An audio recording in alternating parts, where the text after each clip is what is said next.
Я очень давно работаю на Мосфильме, с 59 года. Je travaille à Mosfilm depuis 1959. En moyenne, je monte 1 ou 2 films par an. En 40 ans, je pense avoir travaillé sur plus de 80 films. Aujourd'hui, malheureusement, très peu de films sont tournés ici. Il reste très peu de spécialistes dans les studios. Beaucoup ont quitté le cinéma. Ils ont démarré d'autres activités car il faut bien vivre. Et il n'y a pas de travail à Mosfilm.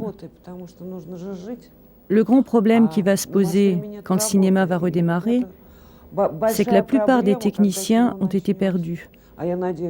Beaucoup de métiers se perdent, comme par exemple ici, au montage. Avant, nous étions l'un des plus grands départements. Nous étions plus de 80 personnes. Aujourd'hui, on est très peu nombreux.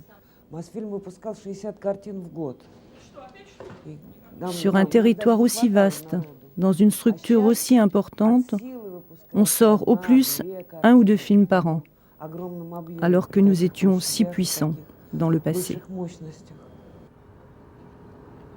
En 1922, Lénine déclare « De tous les arts, le cinéma est pour nous le plus important ». La nouvelle politique économique centralise la production cinématographique et supprime le secteur privé. C'est l'aube d'une ère nouvelle pour la gloire du socialisme et des lendemains qui chantent. Toutes les forces du cinéma sont jetées dans la bataille. Le nouveau régime prend très vite conscience de l'impact populaire de cet exceptionnel outil de propagande. Les opérateurs sont envoyés sur tous les fronts. Les formes classiques ne conviennent plus à l'expression des idées nouvelles et de la réalité révolutionnaire. Les réalisateurs Dziga Vertov et Lev Kuleshov, par leur montage et leur trucage, adoptent ce nouveau langage.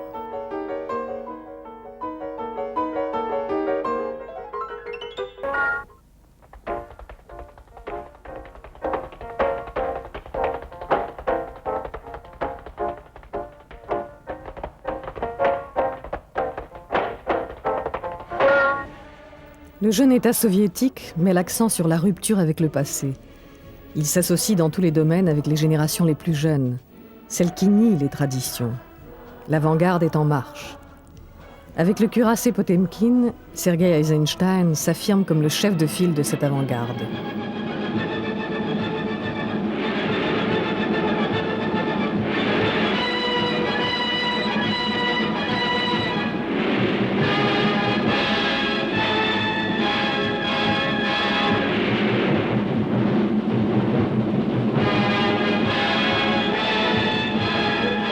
«Привела меня к искусству, — говорил Эйзенштейн, — то искусство цели в революцию.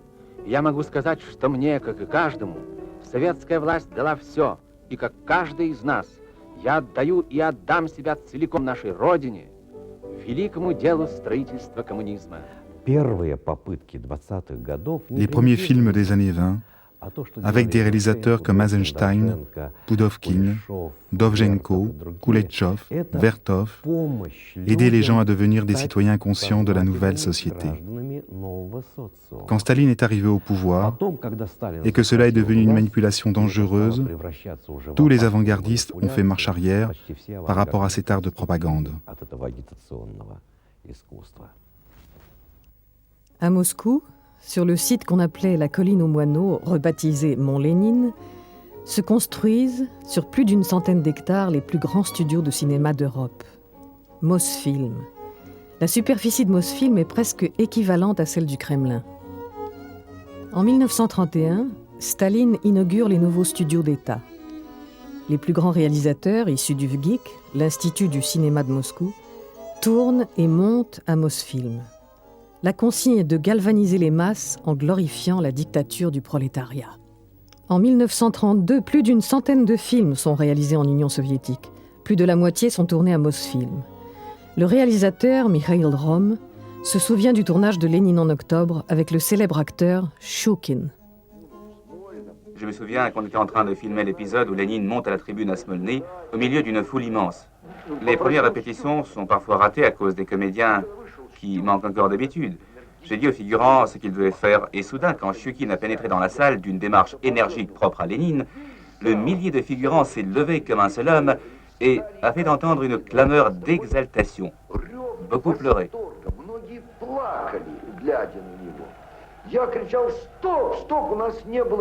Je criais stop, le fil n'était pas chargé, l'éclairage n'était pas au point. Une image formidable était bel et bien ratée. Personne ne m'entendait et ne m'écoutait plus. Щукин est monté à la tribune. L'ovation continuait cependant. Elle a duré 10 à 12 minutes. Quand elle a enfin cessé, j'étais déjà en plein désespoir car je ne croyais pas qu'on allait pouvoir rééditer cette scène.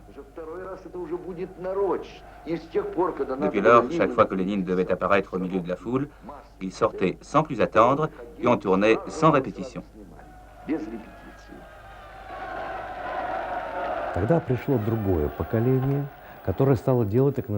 La nouvelle génération de réalisateurs a tourné plus de 80 films sur Lénine. On a appelé ça la Léniniana. C'était comme la vie des saints.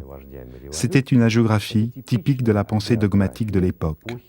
Rome regretta beaucoup par la suite d'avoir réalisé un film sur Lénine comme sur la vie d'un saint. Mais à l'époque, on pensait qu'on devait les montrer tels qu'ils devraient être et non pas comme ils étaient réellement.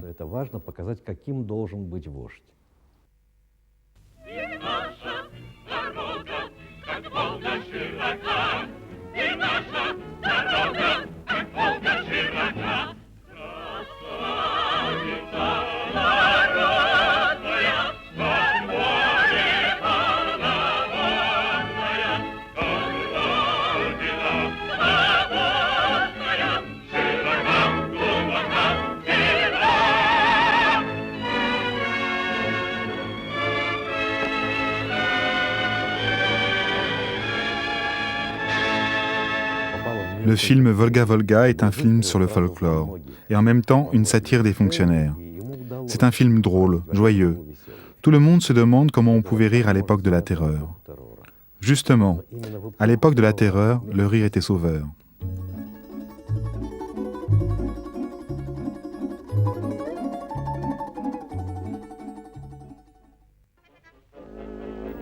En 1938, Eisenstein réalise Alexandre Nevsky.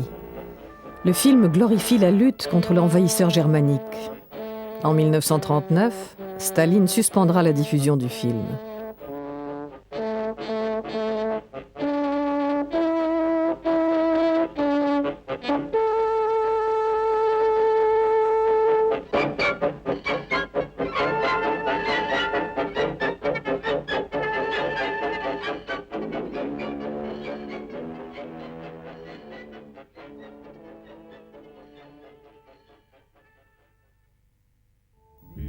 Loin de la ligne de front, en 1940, les studios sont transférés à Alma-Ata, en Asie centrale.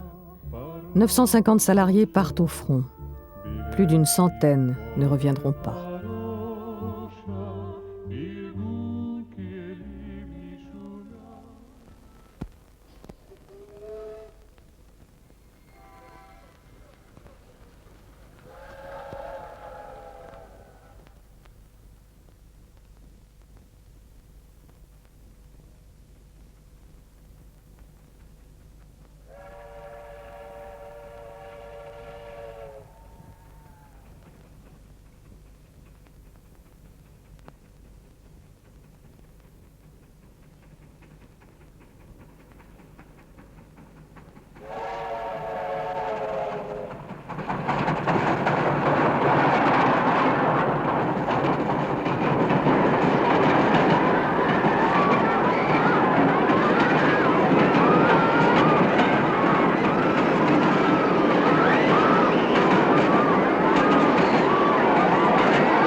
En 1944, dans les studios de Mosfilm qui viennent de réouvrir, Eisenstein termine la seconde partie d'Ivan le Terrible. Alors qu'on lui avait attribué le prix Staline pour la première partie, la seconde sera censurée et le film condamné au silence pendant 12 ans.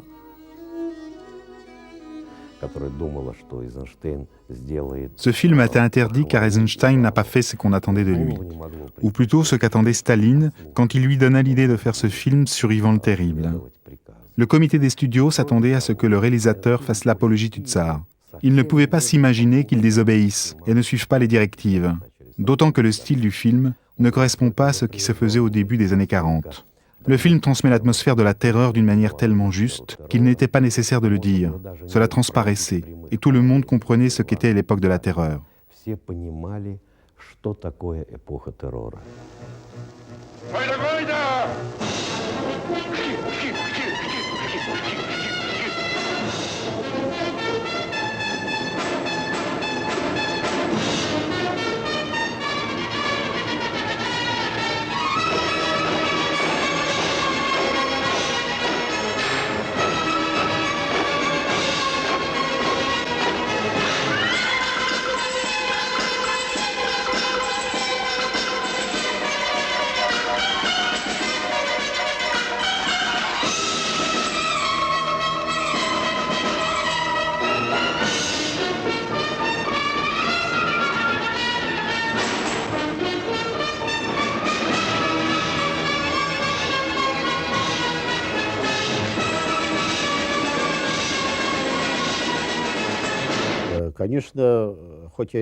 Je ne travaillais pas à Mosfilm à l'époque de Staline, mais je sais qu'à cette époque, c'était difficile. J'étais étudiant à l'Institut du cinéma de Moscou et je me souviens que notre professeur nous emmenait en visite à Mosfilm. C'était l'automne 1952 et à l'entrée de Mosfilm, il y avait un panneau sur lequel était affichée la liste des films en cours de réalisation. Ce jour-là, il y avait 6 films en tournage. Mais quand à la fin de la journée, nous avons quitté Mosfilm, il ne restait qu'une seule fiche sur le panneau. En une journée, la censure avait interrompu 5 tournages. Уже 5 из 6 было снято, оставался только один. Эти картины были закрыты. Вы вместе с товарищем Кантауровым твердите: дайте нам новые тракторы. Будут! Будут у вас и новые тракторы, и десятки других замечательных машин. Они придут. Они уже идут к вам широким потоком. И задача заключается не в том, чтобы просить их, а в том, чтобы в борьбе за урожай использовать всю ту мощность, которая в них заключена. Хорошо, сказала товарищ Дубко, мы должны создать промышленную культуру среди полей. Да, товарищи, вы должны создать эту культуру. Вы должны стать тем рычагом, с помощью которого будет поднята вся экономика района. Это необходимо сделать. А если необходимо, значит возможно. Так рассуждают коммунисты.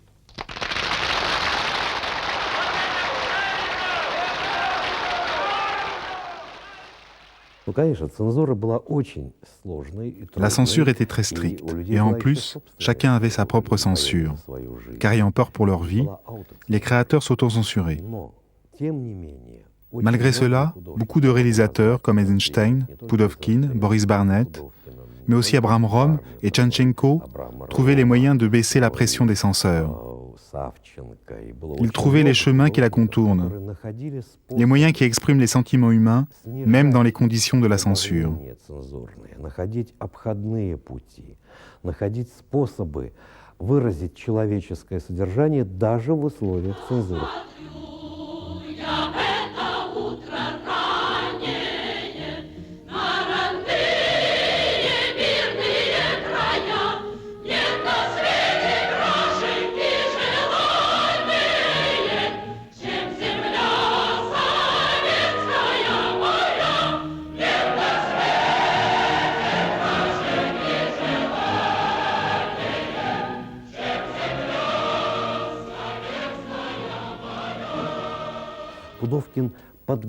Pudovkin a préparé le dégel.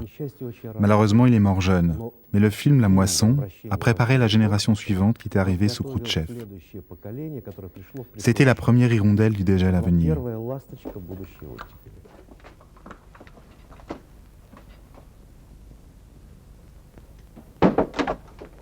Сашка,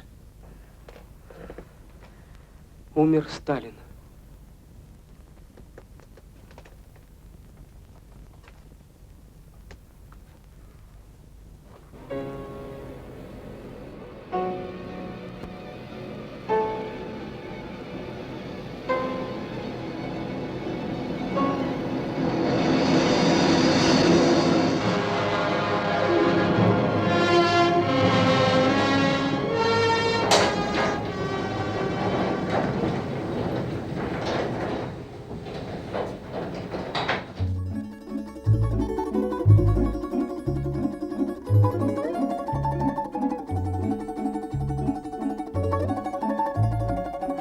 À partir de 1956, la déstalinisation menée par Khrouchtchev va donner un nouveau souffle à de jeunes cinéastes. C'est le début de la nouvelle vague. À Mosfilm, Tchukrai créera plus tard le studio expérimental.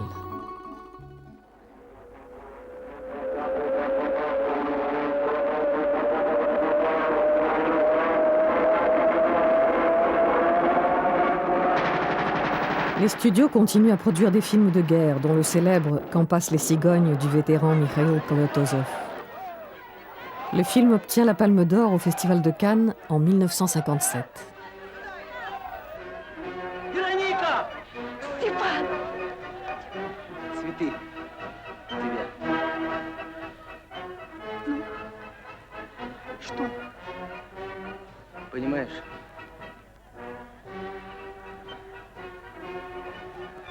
Вот.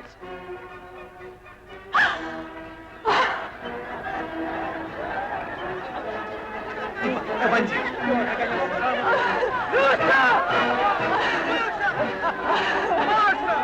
Курносая ты моя!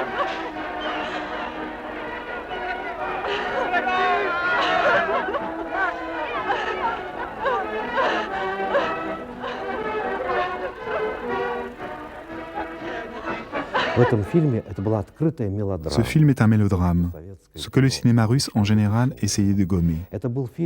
L'histoire n'accusait pas, mais appelait à la compassion.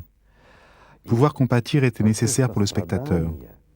La compassion est revenue en 1957 et a marqué la nouvelle génération.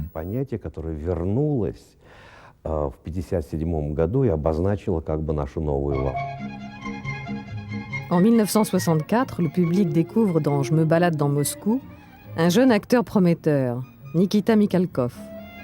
La chanson restera dans toutes les mémoires.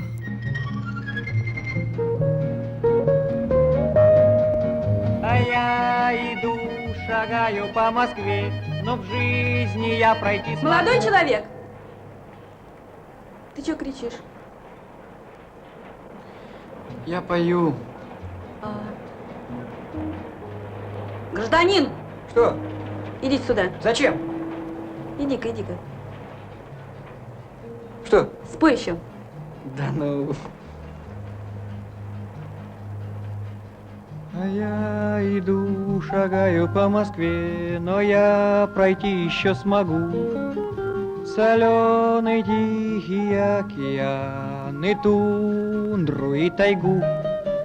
Над лодкой белый парус распущу, пока не знаю с кем. Но если я по дому загрущу, под снегом я фиалку отыщу и вспомню о Москве.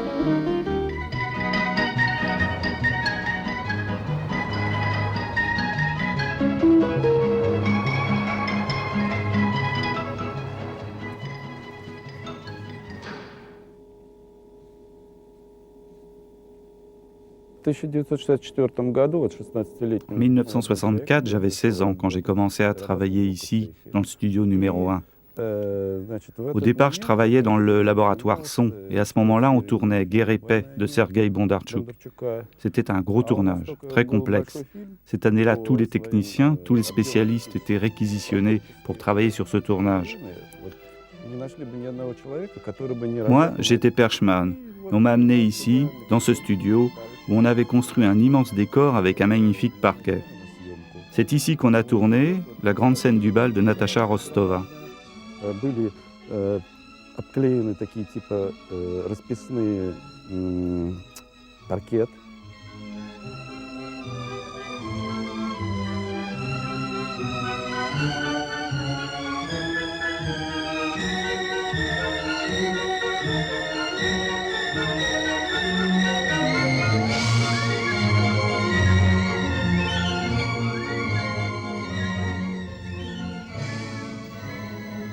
En 1960, l'Union soviétique produit à nouveau une centaine de films par an.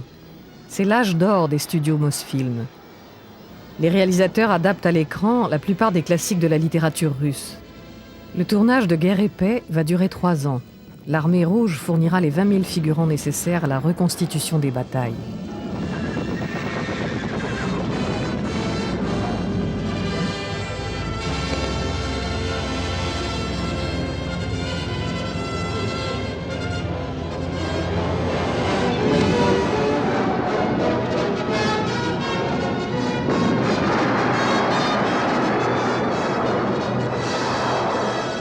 Le film sera vu dans le monde entier par 200 millions de spectateurs. Les studios Mosfilm ont toujours été les studios les plus développés au niveau technique et au niveau de la création. Mais il faut dire que Mosfilm était toujours en compétition avec les studios Lenfilm et Gorky qui avaient eux aussi leur propre style. Mosfilm faisait sa propre production. Ce n'était pas l'unique studio, mais le plus gros, le plus important de toute l'Union soviétique. Et les plus talentueux des réalisateurs voulaient tous venir y travailler. À l'opposé des prestigieuses reconstitutions historiques, en 1963, Andrei Konchalovsky réalise un film sur la vie dans un kolkhoze, Le bonheur d'Assia.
Dans une note de l'époque émanant du Goskino, le ministère du cinéma adressé au camarade Sourine, directeur de Mosfilm, on peut lire « Nous exigeons que dans le film Le bonheur d'Assia soient supprimées toutes les séquences qui exhibent des individus sales et débraillés et tous les détails naturalistes inacceptables esthétiquement et offensants pour la dignité des travailleurs de nos campagnes. » Le film sera interdit pendant de longues années. À l'époque, à Mosfilm, les rédacteurs au service de la censure passaient au crible les scénarios. À l'époque, le rédacteur avait un rôle idéologique. C'était en quelque sorte un représentant de l'État. Notre rôle consistait à contrôler les scénarios et nous avions pour fonction de régler les quiproquos et les confrontations possibles entre le réalisateur et le scénariste. C'était souvent assez pointilleux, assez complexe. Chaque scénario devait être validé par le comité des studios. De cette validation dépendait l'autorisation de tournage. Tous les rédacteurs n'étaient pas communistes, mais pour occuper une fonction de rédacteur ou de rédacteur en chef au sein d'une union d'art, la carte du parti était obligatoire. Mais moi, je n'ai pas rencontré ce problème, car j'étais déjà membre du parti à l'Institut du cinéma de Moscou. Non pas parce que cela m'était d'une quelconque utilité, mais parce que je devais le faire et j'y croyais.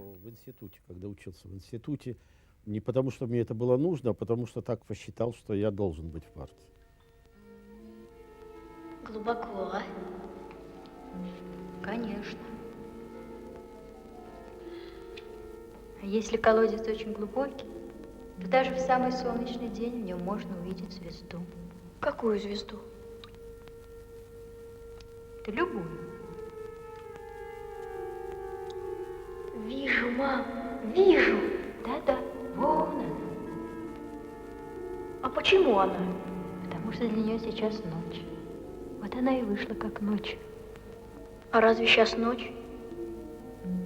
Сейчас день. Для тебя день, для меня день, а для нее ночь.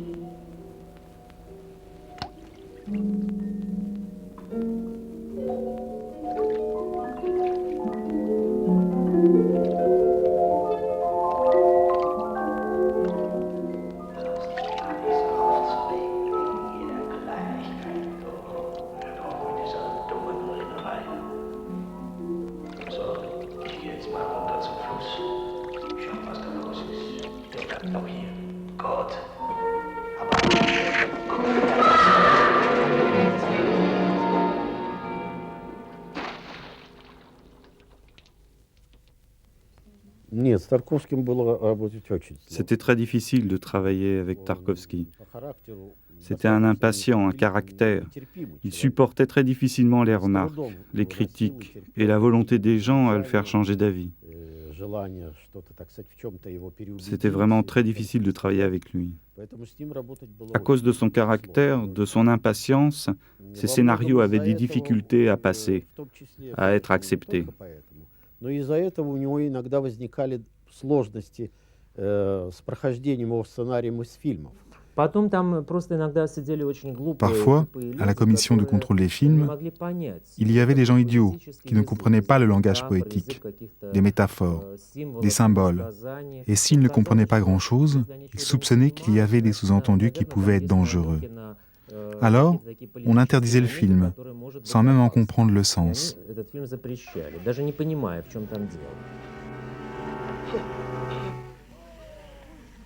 Ефим!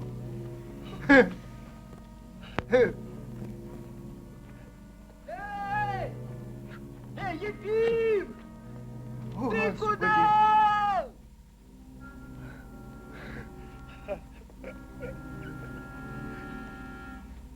Витю! Архип! Витю!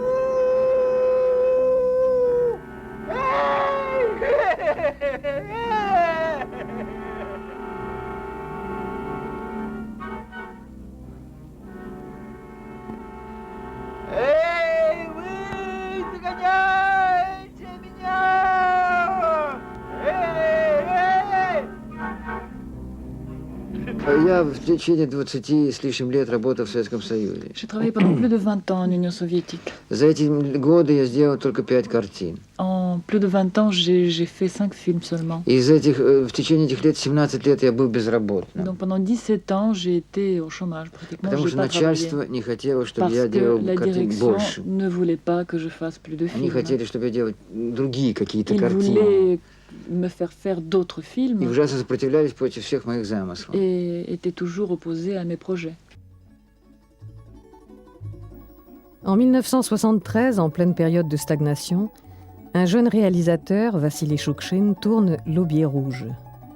On dit que le personnage du prisonnier, qui ne réussit pas à se réinsérer dans la société, aurait attendri Brejnev, qui s'opposa au comité de censure et refusa d'interdire le film. Я по-прежнему такой же нежный и мечтаю только лишь о том, чтоб скорее от тоски мятежной воротиться в старенький наш дом. Я вернусь, когда раскинет ветви по-весеннему наш белый сад. Только ты меня уж на рассвете не буди, как 8 лет назад. Только Fidèle à la tradition, en 1977, Nikita Mikhalkov adapte Tchekhov à l'écran. Avec partition inachevée pour piano mécanique, il remporte son premier grand succès populaire.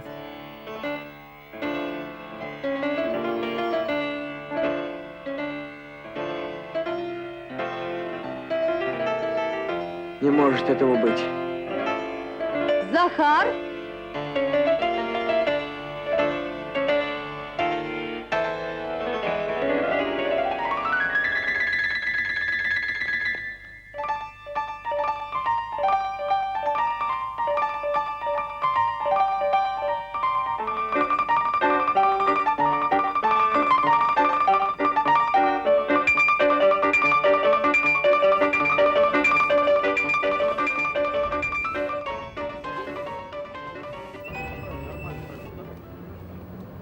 Loin du film à costume, avec la parentèle, Mikhalkov décrit la difficulté à vivre dans le Moscou des années 80. La nouvelle génération vient bousculer les anciennes valeurs. Баюшки, бай-бай, понемногу засыпай. Помоги мне, Божья Мать, все белье перестирать.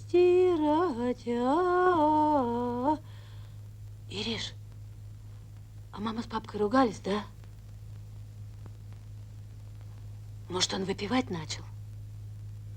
А? Ну ладно, не хочешь говорить, не надо. Ой, Боже.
Quand j'ai commencé à travailler pour le cinéma, j'étais technicien avec les équipes de tournage. J'étais responsable du matériel de prise de vue. Ensuite, j'ai travaillé comme assistant opérateur. Puis j'ai suivi les cours à l'Institut du cinéma pour devenir chef opérateur. Quand je suis arrivé à Mosfilm, je gagnais 52 roubles. Avant la crise, on ne peut pas dire que j'étais pauvre. Même si je ne travaillais pas, j'étais payé. Si l'on ne tournait pas, on touchait quand même 65% de son salaire. Après la perestroïka, au début des années 80, c'est devenu plus difficile. En fait, la perestroïka a commencé plus tôt dans le cinéma que la perestroïka officielle. Aujourd'hui, je travaille davantage pour la télévision et la vidéo que pour le cinéma. Jusqu'en 92, je n'ai pas eu de problème d'argent.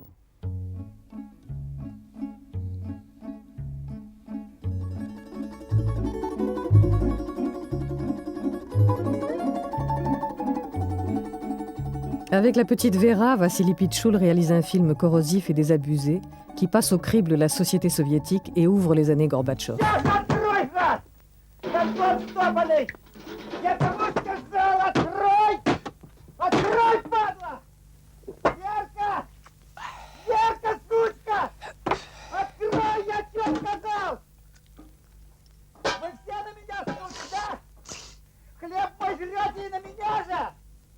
Ну, помогите, я вас всех тут разнесу, вашу мать. Верка! Верка! Стерва!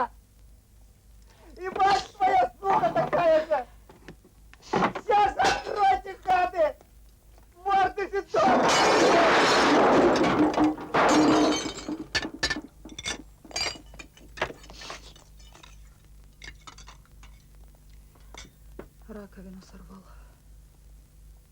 Может, милицию вызовем?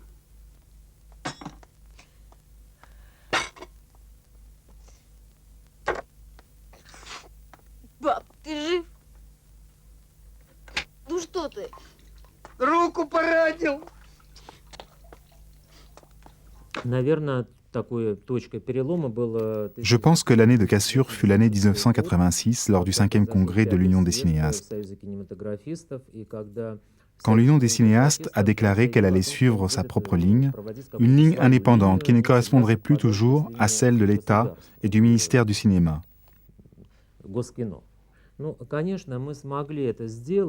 Tous ces changements ont pu avoir lieu car la situation du pays était déjà différente. Le régime soviétique avait cessé d'être fort et monopoliste, et certaines fissures sont apparues, par lesquelles on pouvait réaliser des choses.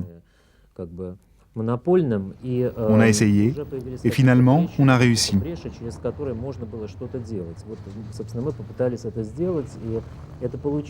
Au départ, on ne savait pas qu'il y avait autant de films interdits.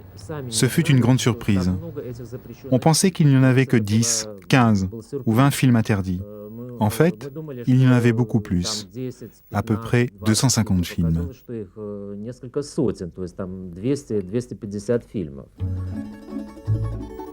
En 1991, l'éclatement de l'Union soviétique propulse Boris Yeltsin à la tête de la nouvelle fédération de Russie.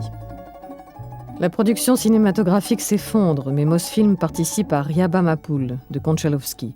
Ce film est la suite du Bonheur d'Assia, tourné 35 ans plus tôt, avec Irina Tchurikova. Нет, ты мне скажи, что с людьми стало? Ведь мы в колхозе раньше, мы ведь с утра до вечера работали, понимаешь, вкалывали. И бесплатно, 3 рубля в день. А как работали-то мы работали? Весело, радостно, вперед из песни. А почему? Потому что знали. Денег нет. А теперь он такими вот пачками денег гребет. И все недовольны. Ну а почему? Потому что частная собственность. Разрешили. Вот и Серёнька, мой сын. Он интезант пришел, так сразу в город подался. За длинным рублем. À Moscou, les salles de cinéma ferment les unes après les autres. Elles sont transformées en halls d'exposition ou en casinos. La célèbre salle Mir est aujourd'hui une salle de jeu. D'autres, comme le Oudarnik ou le Pouchkine, se modernisent. Ces salles de 2000 places diffusent des comédies et des films d'action américains pour attirer le jeune public moscovite.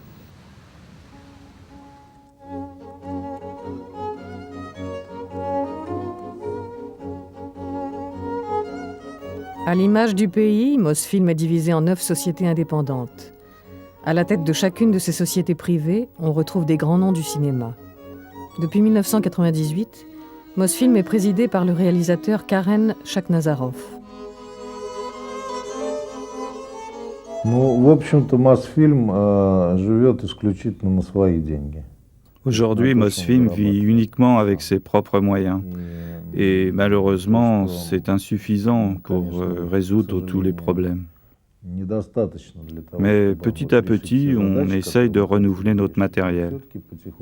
On a construit un nouveau studio son avec son auditorium et nous avons modernisé le plateau numéro 5.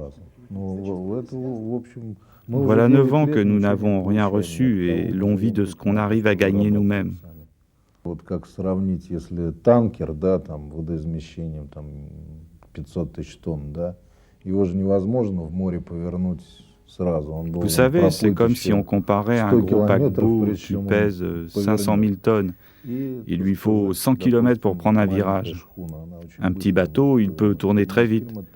Mosfilm, c'est un gros paquebot, comme le Titanic. Et quand vous voyez les icebergs, c'est très difficile de les éviter.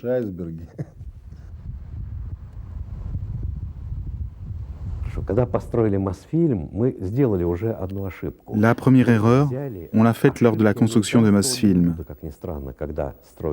On a repris les erreurs d'Hollywood quand, malgré les avertissements, on a construit au même endroit les studios, l'administration, les ateliers, les laboratoires. Ce labyrinthe insensé était le fruit de la pensée erronée de la construction d'une ville du cinéma. L'idée d'une ville du cinéma, comme on pouvait la voir au début des années 30.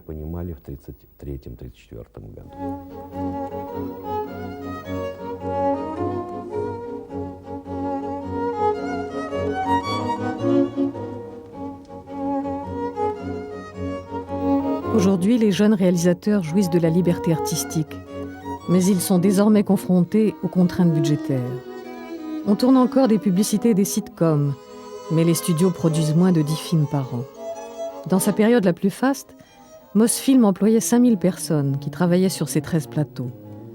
Depuis la création des studios, 2500 films ont été réalisés. Ce patrimoine d'archives représente aujourd'hui le principal apport financier de Mosfilm et il est source de beaucoup de convoitises. Actuellement, à peine 500 personnes travaillent dans cette ville désertée. Les salaires, quand ils sont versés, fondent au fil des dévaluations du rouble. Pour survivre, chacun se débrouille comme il peut.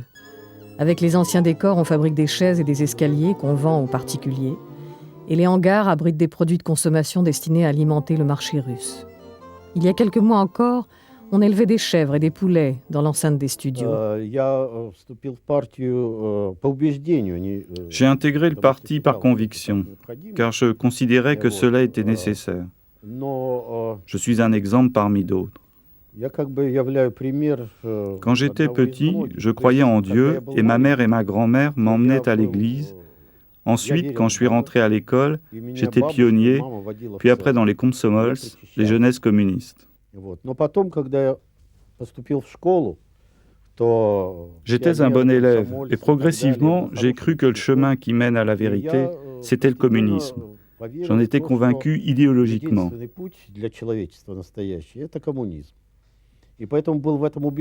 Ensuite, quand on a découvert ce qui se cachait derrière tout ça, comme la plupart des gens, j'ignorais beaucoup de choses. Ce fut une catastrophe pour moi. Je ne pouvais pas vivre sans croire à quelque chose.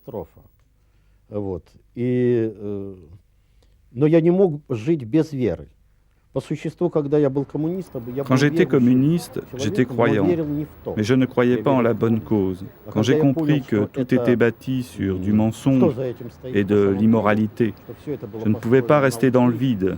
Alors je suis retourné vers la religion, vers la croyance de mon enfance.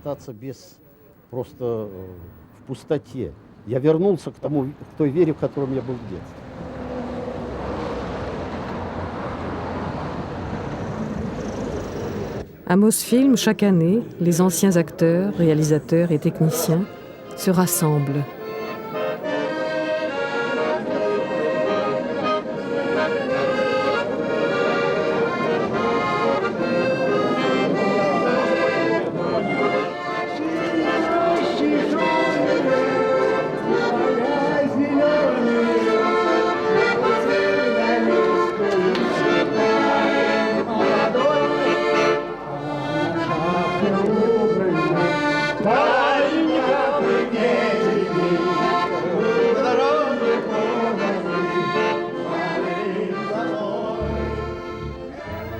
Le 9 mai, les vétérans rendent hommage à leurs camarades morts pendant la Grande Guerre patriotique. À Mosfilm, on n'oublie pas le passé.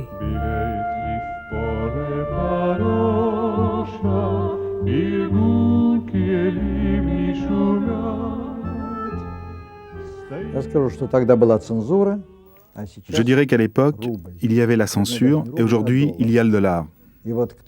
Et qui est le plus fort ? Le ministre de l'époque ou le dollar d'aujourd'hui? Ça, c'est la grande question. Moi, je considère que le dollar est plus fort, alors qu'on pouvait faire peur au ministre, qu'on pouvait le tromper. Il y avait tout un système pour ça. Mais au dollar, on ne peut rien lui faire. Il est froid, il est calme. Et s'il n'y a pas le dollar, il n'y a rien. On ne peut rien tourner. Ici, il y a 170 000 costumes. Avant, sur l'ensemble de la production, à Mosfilm, on tournait 40 ou 50 films de guerre. Maintenant, on utilise moins de figurants et tout est ralenti. Je suis arrivée ici, j'avais 20 ans et le temps de mon départ est arrivé. Il faut que je transmette le secteur à d'autres, mais actuellement, il n'y a pas de travail. Peut-être que plus tard, l'activité reprendra, car je ne pense pas que les studios vont s'arrêter à cette étape. Je ne pense pas qu'il n'y aura plus de tournage ici. Ils vont arranger les choses, sans doute. Bien sûr, pour l'instant, c'est triste.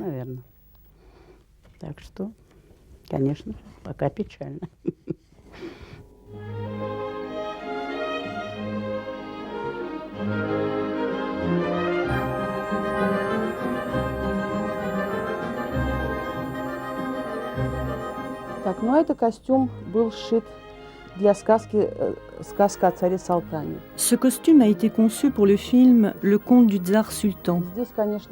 C'est un costume très compliqué à réaliser. Il y a beaucoup de broderies, des pierres serties. Bien sûr, ce ne sont pas des vraies pierres, mais les perles, ce sont des perles de rivière.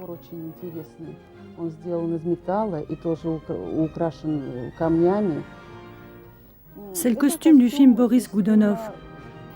Il est cousu de fil d'or, les fourrures sont des fourrures naturelles, c'est du castor et du vison.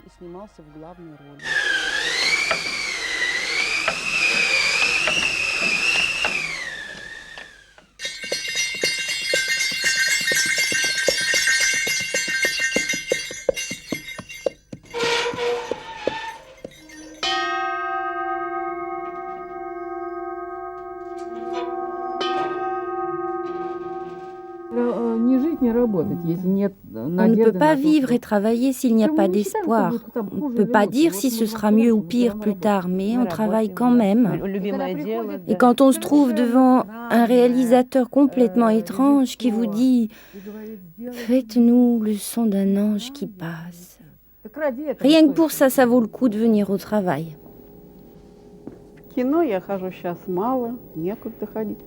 Je vais très peu au cinéma car je n'ai pas assez de temps pour ça. Mais à la télévision, on montre souvent nos films.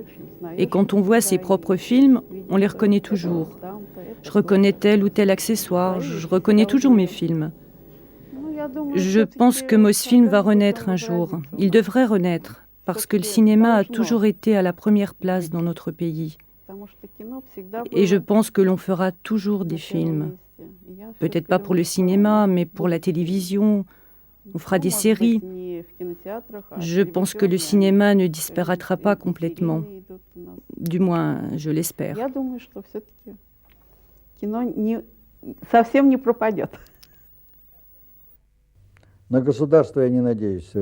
Je ne place plus aucun espoir dans l'État.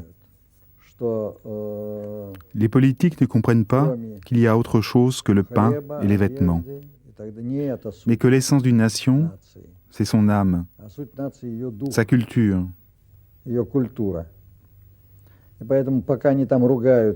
Pendant qu'ils se chamaillent pour savoir comment remplir les banques avec de l'argent, avec du papier, ils oublient qu'il existe une vie spirituelle pour une nation. Et si cette vie spirituelle meurt,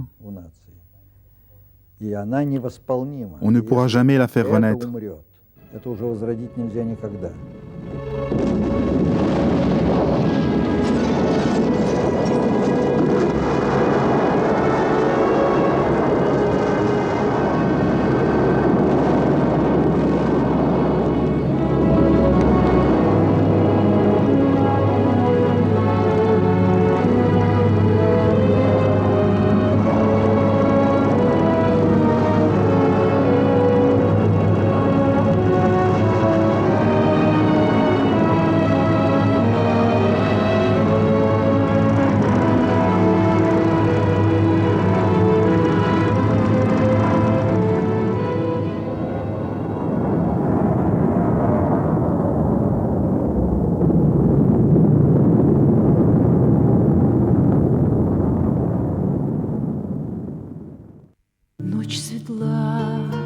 Над рекой тихо светит луна и блестит серебром голубая волна.